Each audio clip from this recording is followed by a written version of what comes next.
石田秀夫さん、当時14歳。山陽工業学校の2年生だった石田さんは、府中町にあった学徒動員先の工場から市内で働く父を探して入試被爆しました。8月6日の朝、アメリカの爆撃機がいつもと違う音で飛んでいるのを目撃した次の瞬間、目もくらむような閃光に包まれました。父がいる工場を目指して市内へ向かった石田さんは、そこで原爆に焼かれた人々の悲惨な姿を目撃しました。同じ年頃の少年たちが大勢原爆で亡くなり、生き残ったことを責められているように感じた石田さん。それらを単なる過去の出来事で終わらせてほしくないと語ります。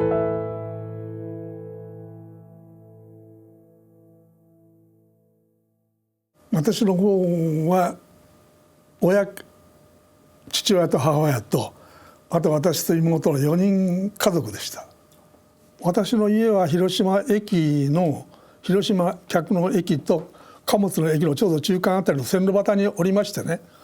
で戦争が激しくなると鉄道のそばが危ないというんで、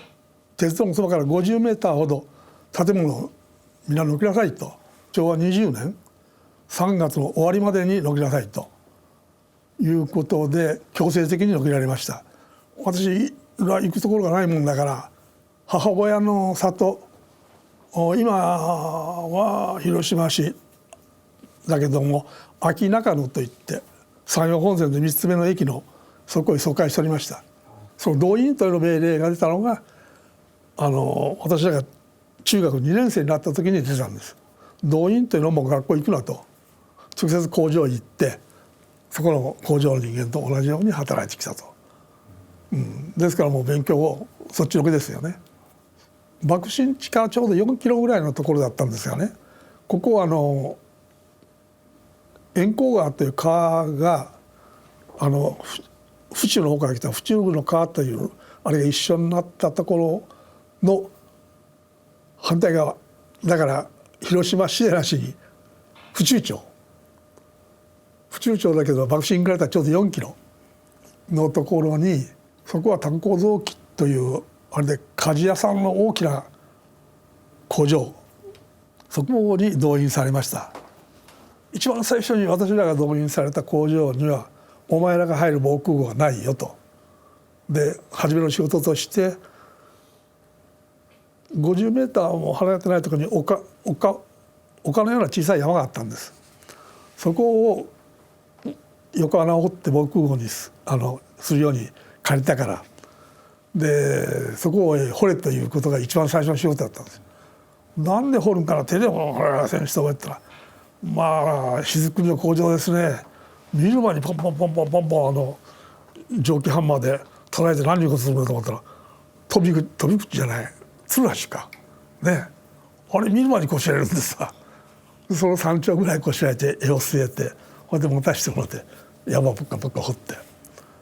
で私らが入るだけの防空壕は一番最初に1週間かかって掘りましたよ。もう戦争末期ですからね、動員出されたってね鉄がないんですよ。でそこは何を作るかといったら、クランクシャフトってご存知ですかね。自動車のエンジンのピストンで動かすクランクシャフト、これは車のクランクシャフトのなしに、まあこれ軍の秘密ですから言わなかったですが、大きなやつは潜水艦、それから小さいやつは魚雷のクランクシャフトっていうのを作ってましてね、そこで鍛冶屋の手伝いですね。ですから鉄がないんですから、毎日毎日仕事がもうなくなってましたから。ですからほとんどがそこらの掃除やら片付けやら、そんなことばっかりで。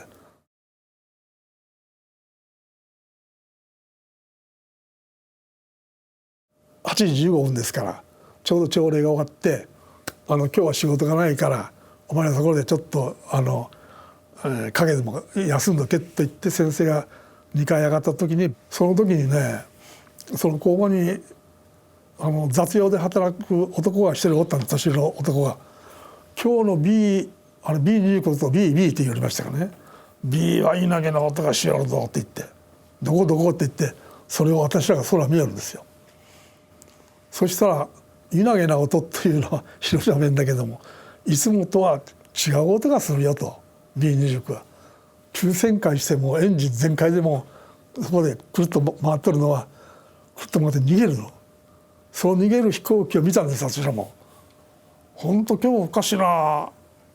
動き方するなと思ったら、下でバーッと光ったですね。もうこれは目が本当くらむほどの光だったんですよ。ほんでからその時に肘山が向こうに見えるんだけども、あれがもう向こうでバーッと光ったんですから、影になるんですね。こっちから光ったんだし、向こうが光ったんだから、これがその肘山がボーンと浮き上がるような感じがするぐらいひどい衝撃だったですよ。そしたら火の玉が真ん中から圧力来たね、真ん中に火の玉がだんだん大きくなったら、その周囲にああいうふうに衝撃波がだんだん広がってくるんですよ。それまで時間があるんでさ、あらおかしなものと思ってみよったら、その衝撃波が私の上へ来たら、もうどうなったらわからないほど吹き飛ばされましたよ。あれ不思議なもんでね、衝撃波っていうのがさーっと広がるし、こう波打ってきますね。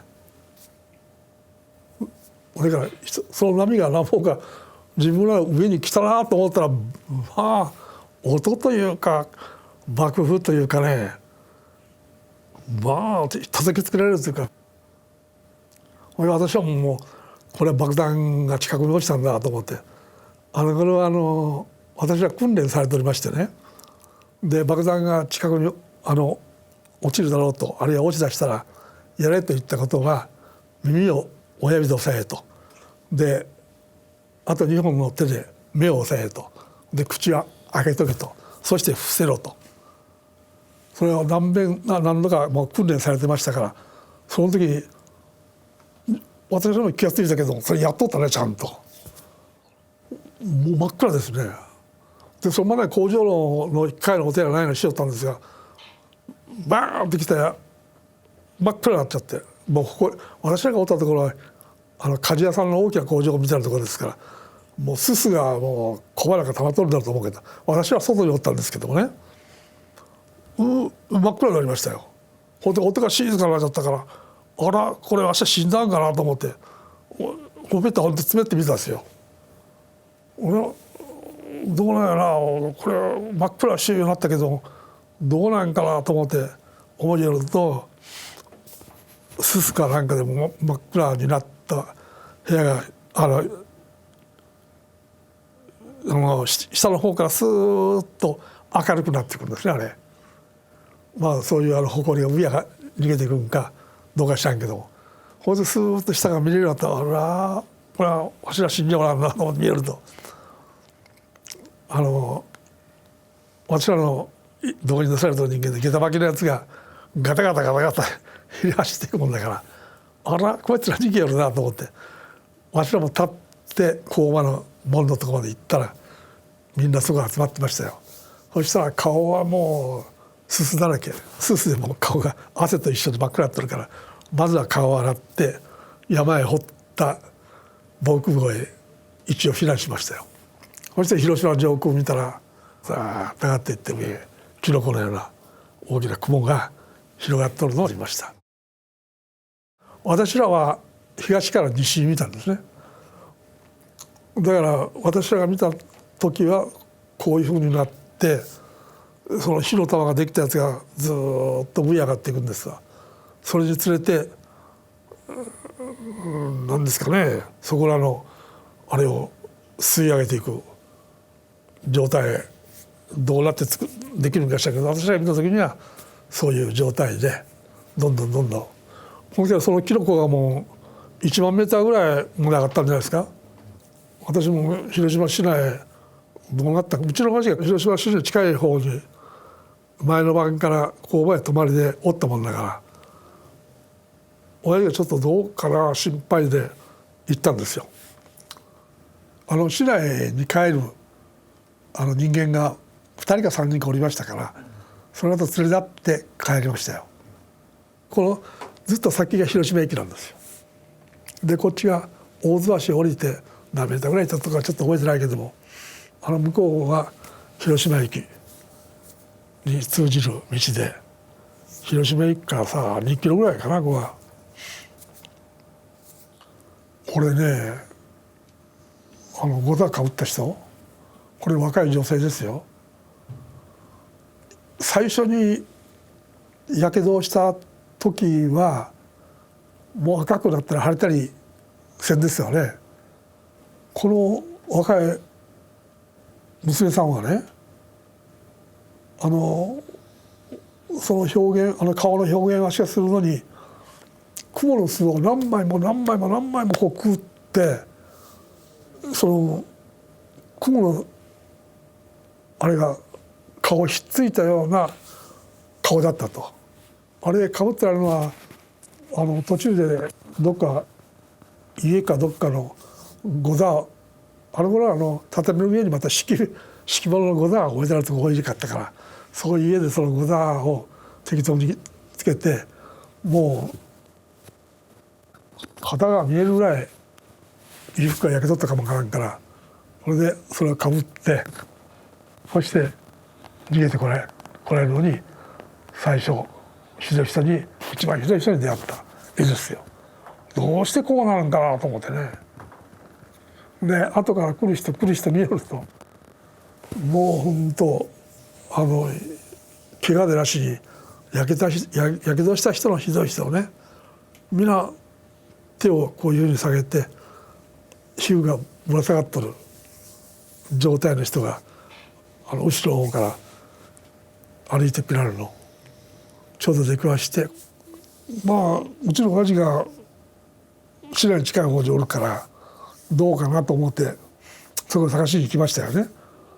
でここまで声かけても誰もおらんから、だからどうなっとるんかなと思って、広島の町にどうなっとるんか見に行ってみようと思って荒神橋まで行ったんですよね。まず荒神橋を向こうへ渡ったと思ったけども渡っちゃいなかったですよ。でちょうどあそこは広島駅から電車がカーブして荒神橋渡って八丁堀の方行くんですが、そのカーブのところで電車がね脱線しとったんですよ。大台電車が辺りで脱線しとるんですよ。これはすごいことになるもんだなと思って、で市内を見渡せばもうボンボンボンボン燃えてきだしたから、で出てくる人がみんなひどいことになってるじゃないですか。これは大変だと思って、市内入れるもんじゃないと思って、も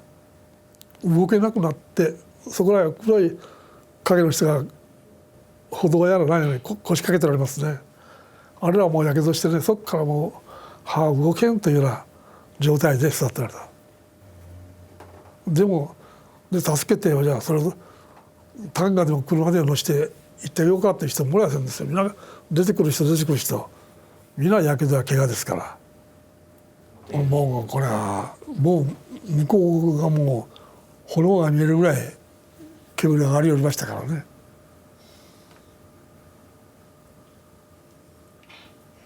で広島駅の方を見ると、もうすでに広島駅はまだ燃えてなかったけど、広島駅の前の方の民家から燃えてましたよ。これは広島駅から汽車出ないだろうと思ってまた引っ返したんですよ。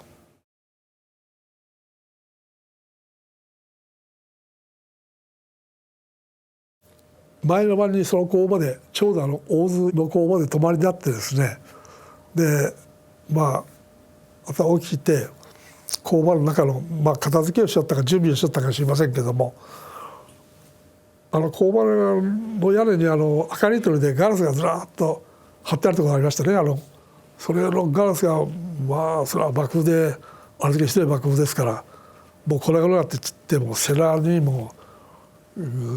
ガラスのもう破片だらけですよ。で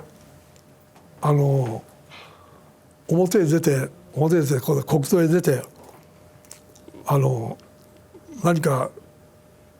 怪我をした人間何かしてくるとかあれやねんかなと思ったらトラックが来てそこへあった怪我人を積んでそれで県病院というところへ連れてってくれたそうですよ。それで背中に刺さっとったガラスを抜くのに、順番で待ってるんですわ。ほんでそれを取る看護師さんが目怪我して包帯してから片目で患者さんのあれ抜けるんですよ。これはダメだと言って前の2人でお互いにピンセットでガラス抜いたんだけども、これは素人が取るんですけど何本かガラス残ってますよね。だから私の兄も家帰ってきて預けられたら「あ痛いお前背中ガラス残ってるから取ってくれ」と言って何本かあと私が取ってあげましたよ、ピンセットで。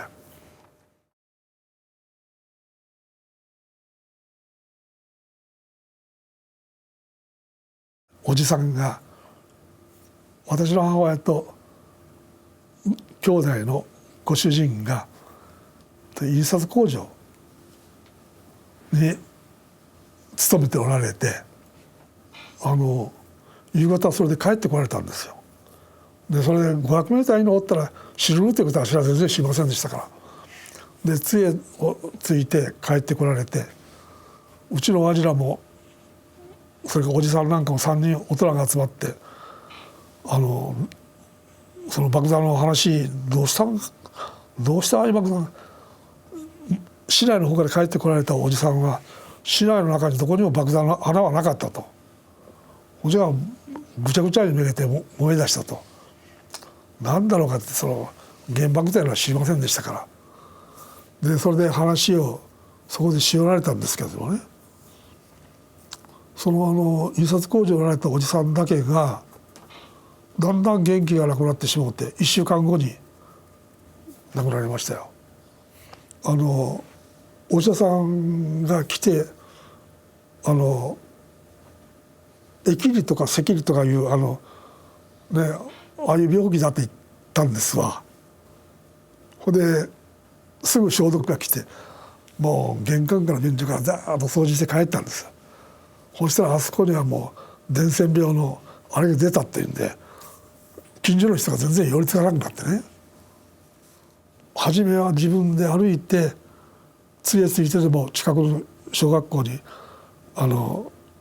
治療するあれができてるからっていうんでそこを歩いて行かれましたよ。で2日目からもう歩けんからっていうんで大人が第8車に布団積んでそれ乗して小学校の講堂まで連れてって見てもらったんですが1週間後に亡くなられましたね。あれはもうああいう放射能のあれで亡くなられたんですわ。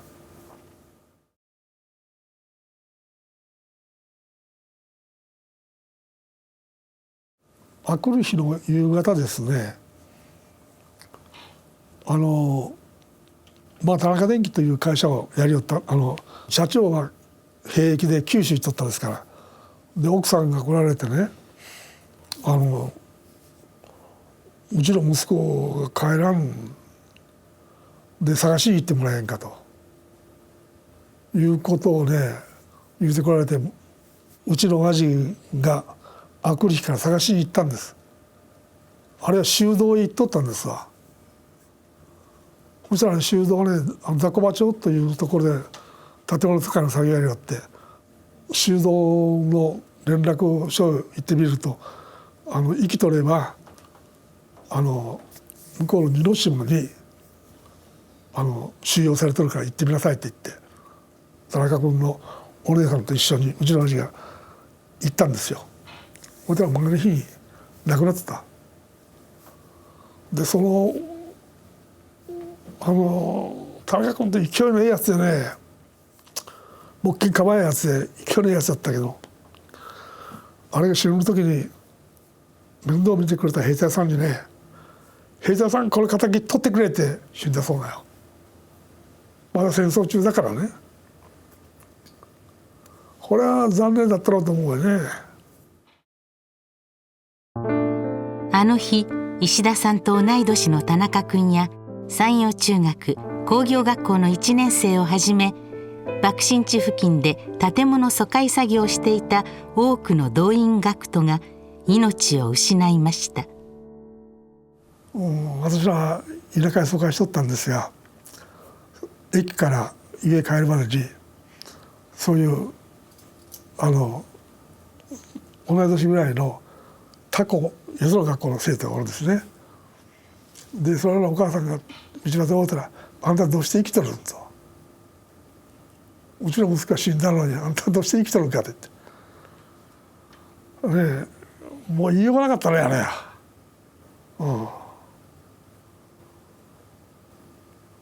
もうそれは私らもあの時は中学2年生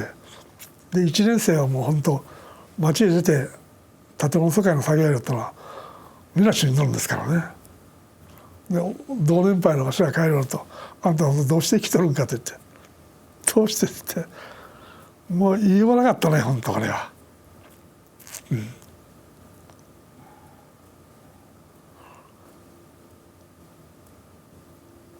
あれ核を爆発させたらどうなるんかっていうと知らん国もたくさんあるだろうし、まあ広島へ来て広島で世界で最初に核を爆発させてこういうふうに人が亡くなったっていうのを見ればね、